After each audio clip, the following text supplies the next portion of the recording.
Ancient Japan आग से घिरा हुआ रहता था। चारों तरफ वॉर और तबाही हो रही थी। एक प्रेग्नेंट और कमजोर औरत ऐसे हालत में घूम रही थी जो बहुत मुश्किल से जिंदा रह रही थी। एक रात उसका बच्चा जन्म लेता है। एक खंडर बुद्धिस्ट टेम्पल में वो बच्चे को वहीं जन्म देती है और वहाँ कोई भी नहीं होता है। बच्चा रोने लगता है। उसकी आवाज़ सुनकर एक बीस्ट वहाँ आता है। वो औरत एक एक्स ले लेती है बच्चे को प्रोटेक्ट करने के लिए। एक कुत्ता उसकी तरफ आता है, वो उसे भगा देती है और फिर अपने बच्चे को देखती है। वो खुश थी और फिर अपने बच्चे को दूध पिलाती है और प्रॉमिस करती है कि वो उसे हमेशा प्रोटेक्ट करेगी। ऐसे ही उस औरत की भूख बढ़ने लगती है। उसे इतनी ज्यादा भूख लग जाती है कि वो एक मरे हुए आदमी को देखकर उसे ही खाने लगती है, पर उसकी भूख रुकती नहीं है। वो अपने बच्चे को ही खाने के बारे में सोचती है। वो अपने बच्चे को आग में फेंक देती है। बच्चा रोने लगता है, जिससे वो माँ अपना होश संभाल लेती है। वो बच्चे को लेकर बारिश में भागने लगती है। 8 साल बाद वो बच्चा बड़ा हो चुका था और एक एक्स लेकर घूमता था। वहीं दूसरी तरफ एक गरीब परिवार अपना बचा हुआ खाना खा रहे थे। तभी वो बच्चा उस घर में घुस जाता है और चारों तरफ खून फैल जाता है और बच्चा बाहर आता है तो उसके मुंह में भी खून लगा हुआ था। एक दिन बारिश हो रही थी। वो बच्चा एक मॉन्क को ब्रिज पार करते हुए देखता है। वो उस पर हमला करने के लिए तैयार था। वो मॉन्क उसके पास आता है जैसे कोई खतरा नहीं था और प्रेयर करते हुए आगे बढ़ जाता है। वो बच्चा उस पर अटैक कर देता है, पर वो मॉन्क उसे मार गिराता है। वो बच्चा अपने एक्स लेने की कोशिश कर रहा था। वो मॉन्क उसके दांतों को देखकर समझ जाता है कि वो इंसानों को खा चुका है और अब उसे भी खाना चाहता है। बच्चा मॉन्क के शोल्डर पर बाइट कर देता है। मॉन्क उसे दूर कर देता है। वो बच्चा उसे खाने के लिए स्ट्रगल कर रहा था और अटैक्स किए जा रहा था। वो मॉन्क उस बच्चे के पोटेंशियल को देखता है और उसे पकड़कर फेंक देता है, जिससे वो बेहोश हो जाता है। एक केव में उस बच्चे को होश आता है और वो देखता है वो मॉन्क वहीं बैठा हुआ है जो सूप बना रहा था। वो उस बच्चे को सूप देता है और वो बच्चा जल्दी जल्दी खाने लगता है। वो मॉन्क उसे समझाता है कि वो जिंदा रहने के लिए दूसरों को नहीं खा सकता है। उसे फिर एक बॉल देता है और फिर उससे दूर कर लेता है और कहता है अगर वो सूत्रा कहेगा तभी सूप मिलेगा। नमो अमीना बुत्सु। वो बच्चा बोलते हुए बहुत स्ट्रगल करता है। मॉन्क उसकी कोशिश से खुश था और उसे सूप दे देता है। वो बच्चा खुशी से खाने लगता है और वो मॉन्क उस बच्चे को अशुरा नाम देता है। अगले दिन वो मॉन्क अपनी जर्नी कंटिन्यू करता है। वो जानता था कि अशुरा उसका पीछा कर रहा है, तो वो जोर जोर से सूत्रा कह रहा था, इस उम्मीद से कि वो उसके दिल तक पहुंच जाए। दूसरी तरफ एक खेत में कुछ बच्चे और शियो एक बड़ी सी लकड़ी को पुश कर रहे थे रोप्स की मदद से। एक बच्चा गिर जाता है और इंचार्ज उसे मारने लगता है। शियो उसके लिए स्टैंड लेता है। तभी वहां अशुरा आ जाता है। उस बच्चे को खाने की कोशिश में वो जंप करता है। तभी शियो उसे मारकर दूर भेज देता है। अशुरा रुकता नहीं है और कौवे पर अटैक कर देता है और वो अब भी उस बच्चे को खाना चाह रहा था, लेकिन शियो उसे राइस बॉल देकर डिस्ट्रैक्ट कर देता है और फिर से लकड़ी को पुश करने लगते हैं। वो बच्चे डर कर देख रहे थे कि अशुरा उनका पीछा कर रहा है, जो उन पर अटैक करने का मौका देख रहा था। लेकिन उनकी परेशानी बस यही नहीं थी। वहाँ और भी बच्चे आकर उन पर अटैक करने लगते हैं कि वो उनके इलाके में आ चुके हैं और उन्हें पैसे चाहिए। वो लोग और पत्थर मारने लगते हैं। एक पत्थर वो अशुरा की तरफ मारते हैं। अशुरा के सर से खून निकलने लगता है। वो बहुत गुस्सा हो जाता है और उनके लीडर पर अटैक कर देता है और उसके गर्दन से खून निकलने लगता है। ये खबर उस बच्चे के फादर तक चली जाती है, जो उस लैंड का लॉर्ड था। वो तुरंत वहां आ जाता है। जैतू पूछता है ये किसने किया। वो अशुरा को देखता है और उसका पीछा करने लगता है और बहुत से फसल भी बर्बाद कर देता है। अशुरा एक चट्टान पर चढ़कर बच जाता है। वो थोड़ा आराम करने लगता है, लेकिन तभी वो लैंडलॉर्ड आ जाता है। लेकिन इस बार अशुरा भागता नहीं है। वो लैंडलॉर्ड का गला काटता है और फिर उसके स्पेयर अटैक से बचते हुए पहाड़ के किनारे तक आ चुका था। लैंडलॉर्ड उसे अब भी नहीं मार पा रहा था और अशुरा बचते हुए नीचे गिर जाता है। अशुरा बहुत से डेड बॉडीज के ऊपर गिरता है, जिससे वो बच जाता है। वापस आते हुए वो कीड़े मकोड़े खा रहा था, लेकिन कुछ उससे फाइट बैक कर रहे थे और उसे और भी जख्मी कर दे रहे थे, जिससे वो नीचे गिरता जा रहा था। अगले दिन एक औरत रिवर में कपड़े धो रही थी। वो बहती हुई खून को देखती है और उसका पीछा करते हुए बेहोश अशुरा को देखती है। वो उसे उठाकर ले जाती है। अशुरा को बुरा सपना आता है कि उसकी माँ उसे जला रही है। वो चिल्लाते हुए उठता है और देखता है कि वो औरत उसके जख्मों को गर्म लोहे से ठीक कर रही है। वो औरत उसे शांत करवाती है और फिर उसे खाने के लिए राइस बॉल्स देती है। अशुरा खाते हुए अपना नाम कहता है वो समझ जाती है कि इसका नाम अशुरा है। फिर वो वहाँ पानी रखकर चली जाती है। बाद में वो और खाना लेकर आती है, पर अशुरा भरोसा नहीं कर पा रहा था और कहता है नमो अमीना बुत्सु। वो औरत हैरान थी कि वो सूत्रा बोल सकता है। अशुरा राइस बॉल्स खाने लगता है और वो औरत खुद को इंट्रोड्यूस करती है कि वो वाकासा है। वो उसके साथ वहाँ बैठकर टाइम स्पेंड करती है और विंटर सीजन आ जाता है। वाकासा उसके लिए खाना लाती रहती थी और उनका रिश्ता और भी अच्छा होने लगता है। मौसम बदल गया और वाकासा फसल लगा रही थी और अशुरा उसे दूर से देख रहा था और वो वहीं सो जाता है। वाकासा उसे उठाकर अपने बैग पर कैरी करते हुए ले जाती है। कुछ लोग उस रास्ते पर आने लगते हैं। वाकासा असुरा को बचाने के लिए छुप जाती है और असुरा आराम से उसके बैग पर सोया हुआ था। अगले दिन बहुत काम करने के बाद वाकासा वापस अपने घर जा रही थी।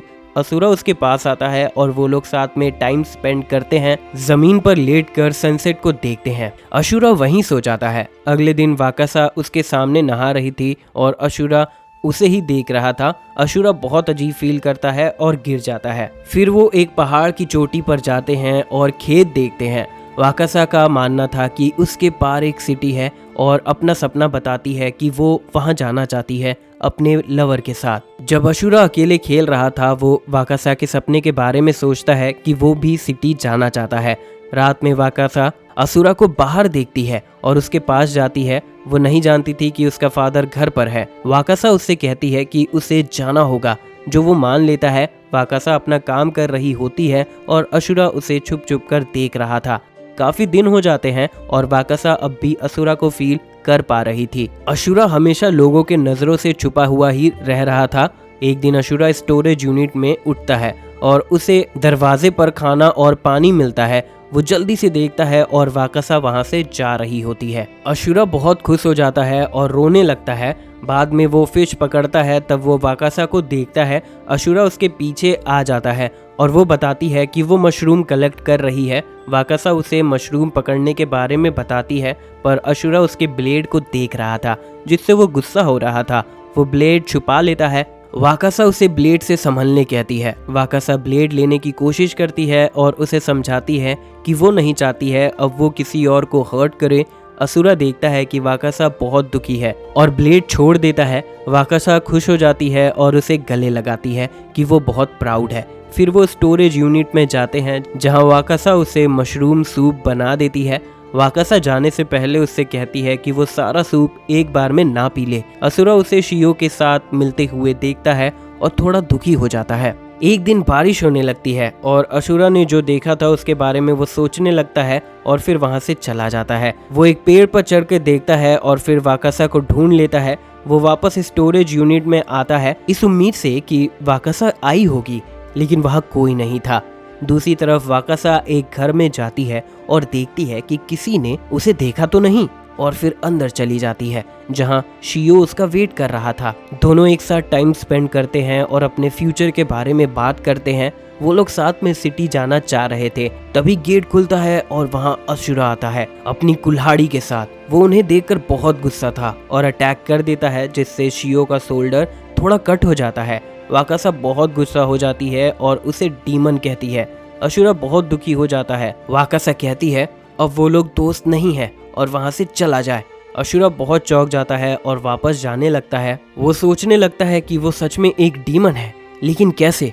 वो बहुत गुस्सा था और अपने रास्ते में आ रहे सब चीज को काटने लगता है और अनजाने में बाढ़ करा देता है, जिससे पूरा गांव और फसल बर्बाद हो जाता है। अगले दिन सब कुछ बर्बाद हो चुका था। अशुरा एक बंदर माँ और बच्चे को देखता है। उन्हें प्यार करते हुए देखकर उसे जलन होने लगती है और वो उन पर अटैक कर देता है। वो लोग लड़ने लगते हैं। अशुरा बंदर माँ का गला पकड़ लेता है और कहता है मुझे बिल्कुल भी अच्छा नहीं लगता कि जानवरों के पास प्यार करने के लिए कोई होता है। काश मैं कभी पैदा ही नहीं होता, और जोर जोर से रोने लगता है। तभी वो मॉन्क उसे देखता है, जो उसे एक इंसान बनने के लिए तारीफ करता है। लेकिन अशुरा कहता है नहीं, मैं एक डीमन हूँ। मॉन्क कहता है वो और सूत्र पढ़े और ठीक हो सकता है, पर अशुरा मूड में नहीं था। अशुरा कहता है कि इंसान जानवर होते हैं, अगर उन्हें कुछ खाने को ना मिला तो वो एक दूसरे को ही खा सकते हैं, यहाँ तक कि अपने बच्चों को भी। अशुरा अपने एक्स को ले लेता है और मोंग पर अटैक कर देता है, लेकिन मोंग उसे पुश कर देता है। मोंग समझाता है कि सभी के अंदर एक जानवर होता है, लेकिन जो उसे बाकियों से अलग बना रहा है वो ये कि उसके अंदर दिल है। असुरा थोड़ा सोच में पड़ जाता है, लेकिन फिर इस बात को रिजेक्ट कर देता है कि नहीं, मैं एक जानवर ही हूँ, मुझे दूसरों को खाना है। मोंग को भरोसा था कि जो अशुरा कह रहा है वो झूठ है। वो एक्स ले लेता है और अपना लेफ्ट आर्म काट कर अशुरा को खाने के लिए ऑफर करता है, लेकिन अशुरा बहुत घबरा जाता है। मोंग कहता है कि कोई भी इंसान मांस नहीं खाना चाहता है, अशुरा भी नहीं। इंसान ऐसा सोच भी लेते हैं, लेकिन समय के साथ ये सोच हट जाना चाहिए। उन्हें अपने अंदर के जानवर से लड़ना चाहिए और अशुरा को भी अपने अंदर के जानवर से नफरत करनी चाहिए, अपने आप से नहीं। अशुरा वहां से चला जाता है। मोंग अशुरा के दुख को समझ रहा था और रोने लगता है। गांव और बंजर होते जा रहा था। वाकासा और उसका फादर खाने के लिए और मेहनत कर रहे थे। उसके फादर कीसुके के पास एक आदमी आता है और बताता है कि वो ऐसे आदमियों को जानता है जो उसकी बेटी को बहुत पैसे से खरीद सकते हैं। उसका फादर बहुत गुस्सा हो जाता है और मारने की धमकी देता है कि यहाँ से चले जाओ। वाकासा शियो से मिलती है जो उसे कुछ खाना देता है। शियो को अच्छा नहीं लग रहा था कि वो ज्यादा खाना नहीं ला पाया। वाकासा कहती है कोई बात नहीं और दोनों गले लगते हैं। सभी की भूख इतनी बढ़ गई थी कि विलेजर्स एक दूसरे पर ही अटैक करने लगते हैं। वाकासा दूसरों के पास खाना मांगने जाती है पर किसी के पास कुछ भी नहीं था। वाकासा के फादर की हालत खराब होने लगती है। वाकासा उसका ध्यान रखती है। एक दिन शियो वाकासा के घर आता है और देखता है कि वो भूख से कमजोर हो रही है। वो कुछ खाना चोरी करता है और वो बच्चे उसे देख लेते हैं। शियो बहुत रिक्वेस्ट करने लगता है कि वाकासा को खाना चाहिए, पर वो बच्चे कहते हैं कि उसने एक लड़की को चुना और उस पर अटैक कर देते हैं। अगले दिन वाकासा एक छिपकली देखती है। उसे बहुत भूख लगी थी और उसे पकड़कर खाने का ट्राई करती है, पर ऐसा कर नहीं पाती। असुरा दूर से उसे देखता है और चला जाता है। उस रात अशुरा लैंडलॉर्ड के घर जाता है और उसके घोड़ों को मार देता है और भाग जाता है। इससे लैंडलॉर्ड जातू को पता चल जाता है कि असुरा अब भी जिंदा है। वो ऑर्डर देता है कि सभी को गैदर करो और अशुरा को पकड़े। वहीं वाकासा और उसका फादर इतने कमजोर हो गए थे कि वो बस पड़े हुए थे। तभी उसका फादर कहता है कि उसे वाकासा को बेच ही देना चाहिए था। तभी वहाँ एक आदमी आता है और कहता है लैंडलॉर्ड जातू ने सबको बुलाया है। गांव में जातू सभी से कहता है कि जो भी अशुरा को पकड़ कर लाएगा उसे बहुत सारा चावल मिलेगा। सभी का लालच बढ़ जाता है और सभी एक्साइटेड हो जाते हैं। सभी मशाल लेकर अशुरा को ढूंढने चले जाते हैं। वाकासा के घर पर उसका फादर आता है और हथियार तैयार करके अशुरा को ढूंढने के लिए चला जाता है, लेकिन जैसे ही वो गेट खोलता है अशुरा वहां आ जाता है और वाकासा को मीट खाने के लिए देता है। वाकासा को वो बहुत अच्छा लगता है, लेकिन फिर वो खुद को शांत करती है और समझाती है कि उसे खाने के लिए दूसरों को नहीं मारना चाहिए। अशुरा कहता है कि ये हॉर्स मीट है, पर वाकासा नहीं मानती है। कीसुके को फर्क नहीं पड़ता कि वो किसका मीट है और उसे खाने जाता है, लेकिन तभी अशुरा मीट के 2 हिस्से कर देता है और एक कीसुके को ऑफर करता है, पर वाकासा उसके फादर के हाथ से वो गिरा देती है, लेकिन कीसुके फिर भी उसे खाता है। वाकासा अपने फादर से कहती है कि ह्यूमन फ्लैश खाकर वो बहुत बड़ा पाप कर रहा है। अशुरा फिर से वाकासा को मीट ऑफर करता है कि उसे जिंदा रहने के लिए खाना होगा। वाकासा फिर भी मना कर देती है। अशुरा कहता है वो लोग फिर से दोस्त बन सकते हैं। वाकासा कहती है अब ऐसा कभी नहीं हो सकता। अशुरा दुखी हो जाता है, लेकिन वो फिर भी इंसिस्ट करता है कि ये हॉर्स मीट है, पर वाकासा को भरोसा नहीं हो रहा था। अशुरा बहुत गुस्सा हो जाता है और चिल्लाने लगता है। वहीं कीसुके सभी विलेजर्स को अपने घर ला चुका था। वहीं अशुरा वाकासा को मीट खाने के लिए फोर्स कर रहा था, पर वाकासा कहती है अगर वो मीट खाती है तो अपने आप को कभी माफ नहीं कर पाएगी।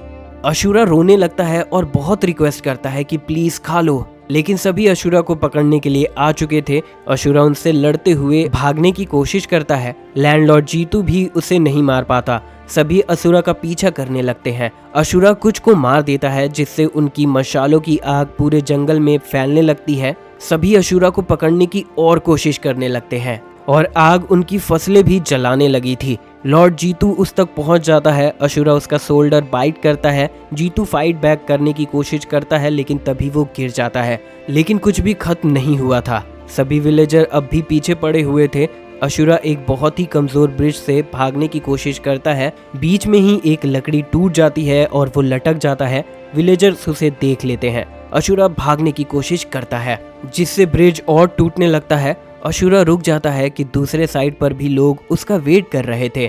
वो दोनों साइड के ब्रिज में आग लगा देते हैं। अशुरा फंस जाता है लेकिन फिर भी भागने लगता है, लेकिन आखिर में ब्रिज टूट जाता है और अशुरा नीचे गिर जाता है। सभी गांव वाले खुश थे, लेकिन उनका पूरा जमीन आग से झुलस चुका था। कुछ समय बाद विंटर आ चुका था। शियो और वो बच्चे वाकासा के डेड बॉडी को ले जा रहे थे। शियो किसी को आते हुए देखता है। थोड़ा सामने आने पर क्लियर हो जाता है कि वो अशुरा था। अशुरा चुपचाप वहां से पार हो जाता है रोते हुए। फिर बहुत साल बीत जाते हैं और हम एक लड़के को देखते हैं जो एक लकड़ी की डॉल बना रहा था। फिर हमें पता चलता है कि वो अशुरा है जो अब एक मॉन्क बन चुका है। धीरे धीरे समय के साथ जापान फिर से सुंदर बनता गया।